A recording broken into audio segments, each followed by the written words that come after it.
Branford Animal Shelter seeing uptick in pet surrenders. With a green bandage on her front leg, Elsa the cat is on her fourth surgery. She was found with a cookie cutter around her neck and arm that her skin grew into.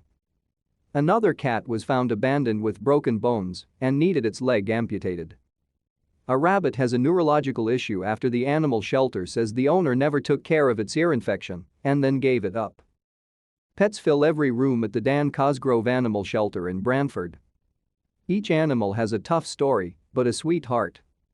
It's expected the shelter will double or triple its intake of animals this fiscal year. We've definitely had an uptick in emails, phone calls, messages on our social media platforms of people reaching out saying they can no longer care for their animals or they went back to work and they just don't have the time for them now, said Dan Cosgrove Animal Shelter Director Laura Bourbon. People are definitely looking to get rid of those little creatures they purchased or adopted earlier in the COVID season.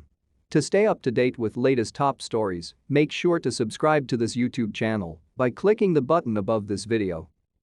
Bourbon says they're also finding many pets abandoned outside, and they're not just coming in from their community but surrounding communities. 4 cats were found in a box in a driveway, and with the temperature dropping, that can be life-threatening for animals. Leaving them in a box or leaving them in a carrier in the woods is just so inhumane. It's dangerous and it's illegal. Animal abandonment is a crime, and you should not do that, said Bourbon. Bourbon says they're also seeing an uptick in dog abandonment with many of the pets elderly and in need of a lot of medical care. With their shelter full, Bourbon says there are resources on their website that point to lower-cost medical care for those with financial concerns.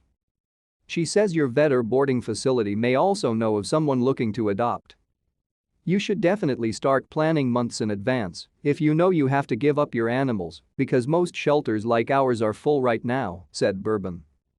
While it may be tempting to give the gift of a pet this holiday season, Dan Cosgrove Animal Shelter says it won't adopt pets out as presents.